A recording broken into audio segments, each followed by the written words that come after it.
नमस्कार. आपण बघतो की लोकसभा आता काहीच दिवसात येऊन ठेपलेले आहेत. जवळपास 30 दिवस आपल्याजवळ राहिलेला आहे. युवकांच्या, सर्वसामान्य नागरिकांच्या आणि महिलांच्या मनात एक संभ्रम निर्माण आहे की ह्या पक्षाला बघायचं की ह्या पक्षाला बघायचं. तर कुठल्या पक्षाचा एक बाजू न मांडता एक सर्वसामान्य नागरिक म्हणून मी इथं बोलू शकतो, एक युवक म्हणून बोलू शकतो की मागच्या 10 वर्षात जे हवा तो विकास आपल्या सोलापूरला पाहिजे होता, ते कुठं ना कुठं प्रोग्रेस त्या हिशोबाने झाला नाही. कुठं तर आपण स्पीडअप जे व्हायला पाहिजे होतं त्याऐवजी उलटा आपण स्पीड डाऊन झालेलो आहे. हे थोडंसं सांगणं मला गरजेचं आहे. तर अगोदरपासून बोलता आलं की काँग्रेसच्या काळामध्ये काय नाही केलं. तर तुम्ही हे एक लक्षात घ्या की ज्या भारतामध्ये भारत स्वतंत्र झाल्यानंतर एक टाचणीसुद्धा आपण आपल्या भारतामध्ये मॅन्युफॅक्चर करत नसतो, त्या ठिकाणी आपण आता टाचणीपासून ते रॉकेट बाहेर पाठवण्यापर्यंतचा एवढं मोठं मजल आपण केलेलं आहे. राहिला प्रश्न आता सोलापूरच्या बाबतीत बोलायचं तर सोलापूरमध्ये मागच्या 10 वर्षात सुशीलकुमारजी शिंदे साहेब गृहमंत्री किंवा वेगवेगळ्या पदावर असताना, मोठ्या पदावर असताना काय केलं, लोक म्हणतात काय नाही केलं, हे नाही केलं. तर त्यांचा स्वभाव मी जवळनं बघतो की साहेब कधी बोलून नाही दाखवत, पण करून दाखवतात. तर त्यांच्यामध्ये बऱ्याचशा गोष्टी आल्या की आपल्या सोलापूरसाठी महत्त्वाची गोष्ट म्हणजे पाणी.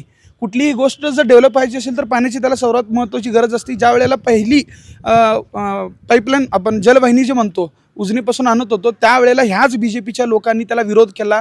ते बोलत होते की हिप्परग्यावरनं नॅचरल ग्रॅव्हिटेशन आहे, तिथून घ्या. तिकडनं आणण्यासाठी साहेबांनी जवळच्या कुठल्या तर माणसाला आपलं कॉन्ट्रॅक्ट दिले, त्यांच्या घरात पैसे टाकण्यासाठी वगैरे. ह्या सगळ्या गोष्टीवर त्यांनी विरोध केला. पण आता तुम्ही सगळेजण बघताय की साहेबांनी केलेल्या त्या एका गोष्टीमुळे निदान 8 दिवसांनी का होईना आज BJP सरकारच्या वेळेला पाणी येतोय. जेव्हा काँग्रेसची सरकार होती त्यावेळेला 3 दिवसांआड पाणी येत होतं. हे सगळ्यांनी कन्सिडर करणं गरजेचं आहे. 10 वर्षाच्या कालावधीत त्यांनी दुसरी पाईपलाईन सुद्धा केली नाही. हां, बातमीमध्ये वगैरे वाचलं. आता आवर्जून नाव घ्यायला आवडेल मला की शोभा बनशेट्टी यांनी बातमी वगैरे, आम्ही कॉलेजला असताना बातमीमध्ये वाचायचो की त्यांनी पाठपुरावा चांगला केला. परंतु त्यांच्या इंटरनल आतल्या ग्रजेसमुळं किंवा त्यांच्या आतल्या पॉलिटिक्समुळं, म्हणजे पार्टीच्या पॉलिटिक्समुळं ती दुहेरी वाहिनी होऊ शकली नाही. आणि त्यामध्ये कुठं तर BJP म्हणजे सक्षम ठरू शकली नाही आपल्या सोलापूरची, असं बोलता येईल. त्या व्यतिरिक्त आपल्याकडं वस्त्रोद्योग खाता होता, आपल्याकडे परिवहन खाता होता. तर परिवहन खात्याचं तुम्ही बघत असाल तर 2014च्या अगोदर आपल्याकडे सिटी बसेस होते. सर्वात स्वस्तात तिकडून तिकडे जाता आलं असतं.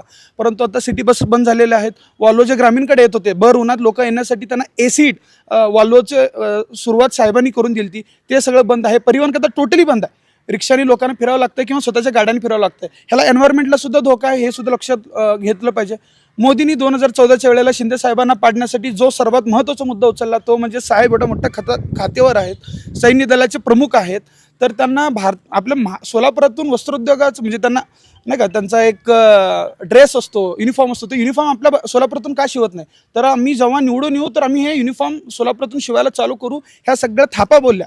परंतु 10 वर्षाच्या कालावधीत एका तरी माणसांनी सैन्य दलासाठी युनिफॉर्म शिवला आहे का, हे तुम्ही बघणं खूप महत्त्वाचं आहे. तर हे सगळ्यात मोठा थापाफेकू गोष्ट इथे झाल्या. दुसऱ्या गोष्टी स्मार्ट सिटीच्या नावाखाली बघता आजचाच बातमी आहे की केगला रिपोर्ट केलेला आहे की सोलापूर स्मार्ट सिटीच्या माध्यमातून चांगले कामं झालेले नाहीत म्हणून. आता तुम्ही बघता सगळीकडे टॉयलेट झाले आहेत, सगळीकडे टॉयलेटचा एक गाजावाजा होता. परंतु निम्म्यापेक्षा टॉयलेट बंद आहेत आणि जवळपास 1-2 सोडले क्वचित. तर सगळ्यांना मेंटेनन्स चांगला होत नाही आहे. कोणीही टॉयलेट वापरू शकत नाही, इतक्या खराब कंडिशनमध्ये टॉयलेट आहेत. दुसरी गोष्ट म्हणजे काय, आपल्याकडच्या स्मार्ट सिटीच्या अंतर्गत आउटसोर्सिंग गुजरातला कंपन्या दिल्या गेल्या. त्यांच्या अंडरमध्ये जे सब कॉन्ट्रॅक्टर होते ते आपल्या सोलापूरले BJPचे नगरसेवक लोक होते. म्हणजे त्यांनी तूप सांडलं ते आपल्या अंगणात सांडलं असं बोलू शकतो की आपलंच घर भरलं फक्त. म्हणजे ह्यांनी फक्त स्मार्ट सिटीच्या नावाखाली आपलं घर भरलंय. आणि काम पण असं की रोड केलं की पहिला ड्रेनेज सिस्टीम न करता, पाण्याचं न करता पहिले रोड करणं, परत त्याला तोडणे, परत त्याच्यात नळ कनेक्शन देणे, ड्रेनेज करणे, परत रोड बनवणे. म्हणजे डबल कामं व्हायला पाहिजेत. ह्याला नियोजनाचा अभाव म्हणता येणार नाही. लोकांना वाटतं की हे नियोजनाचा अभाव आहे, पण ह्यांनी इतकं प्लॅनिंग केलं आहे की बाबा पैसे आपल्याकडे कसे यायला पाहिजेत. पहिला रोड बनवणे, तोडणे, खड्डा काढणे, परत त्याच्यात पाईपलाईन ड्रेनेज करणे, परत त्याला रोड बनवणे, ह्या गोष्टीमध्ये आपलं सगळं गेलेलं आहे. तर ह्या सगळ्या गोष्टीसाठी मी एक युवक म्हणून ठरवलेलं आहे. आणि सगळ्यात महत्त्वाची गोष्ट, आमच्याकडं IT सेक्टर किंवा फार्मास्युटिकल इंडस्ट्री यायला पाहिजे होते. का आले नाहीत? आमच्याकडे एवढं सगळं आम्ही इंजिनियर लोक प्रत्येक वर्षी ग्रॅज्युएट होऊन बाहेर पडतात. BCA MCA बाकीचे ग्रॅज्युएट लोक आहेत, त्यांना इथं अजिबात म्हणजे थांबता येण्यासारखी गोष्ट नाही. पुणे, मुंबई, बेंगलोरसारख्या ठिकाणी ते स्थलांतरित होतात, मायग्रेट होत आहेत. का होत आहे ते? गावात जर आम्हाला ग्रामपंचायतीच्या इलेक्शन करायचं असल्या तर 1-2 लाखात होणारं इलेक्शनचा खर्च आता 5-6 लाखावर आलं का आलं? कारण त्यांना आणण्यामध्येच आमचे पैसे जातोय. त्यांना आणण्यामध्ये त्यांना बसचे खर्च देण्यामध्येच आमचे पैसे चाललेत. सगळे लोक तिथं जातात कारण इथं पोटं पाण्यासाठी काही नाही आहे. राहिला प्रश्न शेतीवर काम करणाऱ्या लोकांनी किंवा कामगार वर्गांसाठी, त्यांच्यासाठीही मोदींनी काही नाही ठेवलं. पैशाच्या नावाखाली थोडं बहुत डोल वगैरे हे वगैरे देतात आणि नंतर इतके पैसे GSTच्या नावाखाली घेतात की बस बस बस झाले. राहिला प्रश्न राम सातपुते आता सगळीकडे म्हणतात की ताई इकडे गेल्या तिकडे गेल्या, हे रोड केल्या ते रोड केल्या.